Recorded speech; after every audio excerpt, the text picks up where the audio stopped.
You missed some important news from the LGBTQ plus community this week. To ensure you are current, we are recapping that important news. Here's what you may have missed. The HRC and NAACP join Equality Florida in issuing travel advisories for Florida.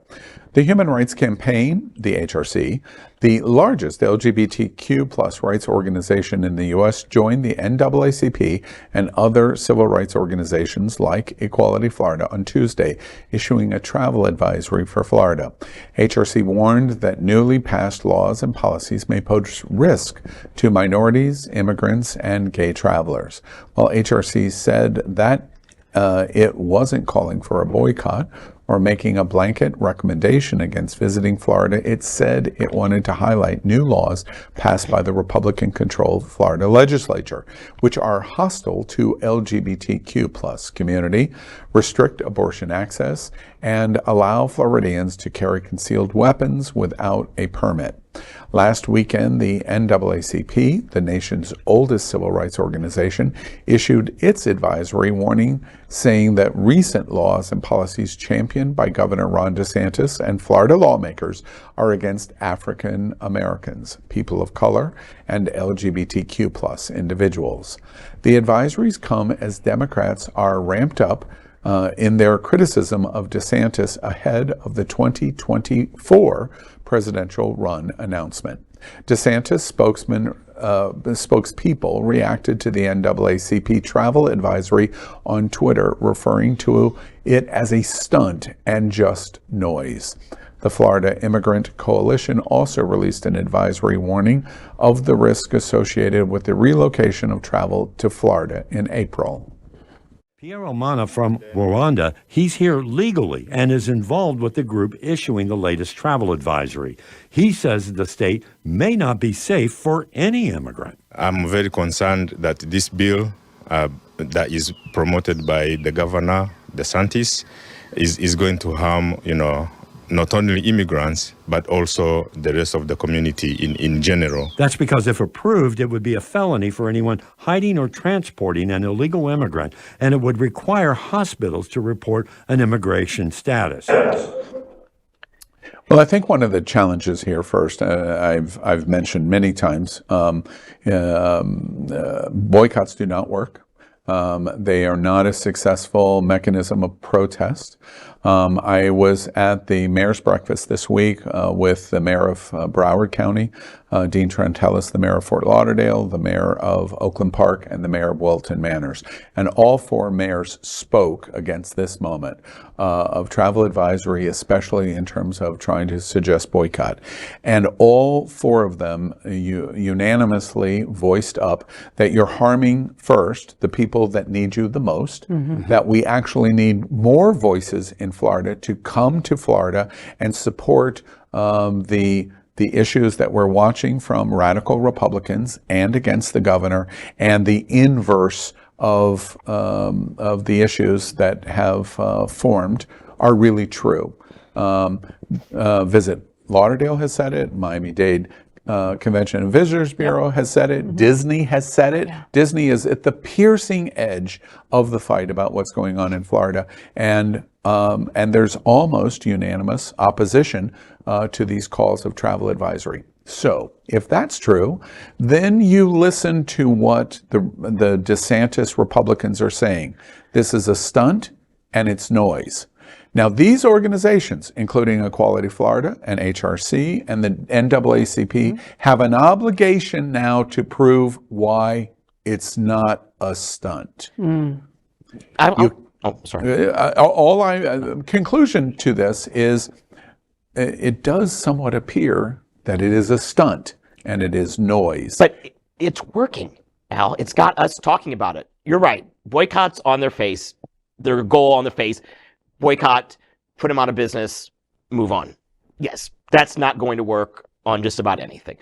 But we're talking about it. And more importantly, the governor's office is talking about it. They're responding to this. A lot of times they'll go, I don't even know what you're talking about.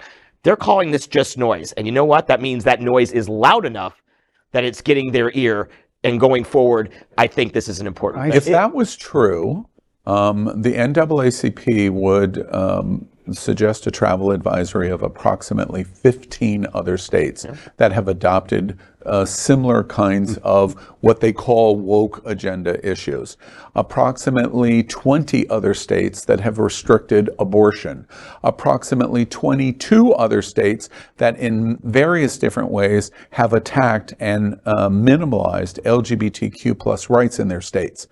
None of these organizations have suggested that in any other state. Yeah. That's why the issue of it's just noise is being suggested. Well, and here's the thing. These organizations are respected. They're huge organizations that really take care of their people. I mean, the Florida Immigrant Coalition, the NAACP, the HRC, right? But here's the thing. We live here and we're left here, okay? I understand the advisory as to moving here, especially if you have LGBTQ plus children. Don't freaking move to Florida, okay? I'm so glad that my stepchildren are grown already for that reason. But we need the tourist dollars. We need for you to come to Florida and shine with us, brightly next to us. So that's the one thing that I really am on the fence for. You know, it must have taken a lot for them to put these travel bans out, right? But I don't think that they were necessary for the traveler. Maybe for someone moving here. I don't think that's not what they're saying. They're not calling for a boycott. The reason why, my first thought when I heard about it was that it was a stunt. And I'm like, wow, well, they've never issued, the NAACP issuing a statewide travel advisory. So then as I thought about it more, I realized what they're trying to do is call attention to Ron DeSantis. The reason why it's not in other states is because not other states have governors that are running for president. So I think they're trying to shine a light on, like, to the national stage. If this is what you want in Florida, if you want this to be across the nation, then sure, go ahead and vote for Ron DeSantis. But if, you know, everybody look at what's happening in Florida right now, because this is what your reality will be if he becomes the president. So I'm for it now. Randy, let me provide a counterpoint of view. If what you just said is true, why not the NAACP and the HRC go after the governor specifically and call out the policies against the governor, the policies of why he is not a good selection of the president of the United States, compare and contrast him to Donald Trump, compare and contrast him to Joe Biden. Why focus on Florida in terms of the travel advisory to Florida if that's what their goal is? Well, first of all, he just announced. So I think they have to wait for him to announce before they're going to really attack him, and they're going to, probably starting tonight or tomorrow. To your point, Al, I think that there could be a better call to action here. If they're wanting to really try to motivate people, it's not very motivating to people to say, just stay at home. That's our big advice. That's what we need you to do, is stay at home. It should be a call to action, not a call to inaction. Yeah. Yeah, and to the point that you just made, and of course, and it's crystal clear my opinion on where we sit in these issues. I report on it every single day, but the press secretary of Governor DeSantis, who is now running for president of the United States, says this is a stunt and it is noise. And we take that observation at literal fact, and now our organizations of advocacy have an obligation to say, no, this is not a stunt and it is not noise, and therefore now we have a call to action. But so far we don't have that, because to say stay home is not an answer that's going to work here. That's my thought about it. Keep watching the only television news in the world from our LGBTQ plus community, and stay informed on everything that is important for and about our diverse LGBTQ plus community.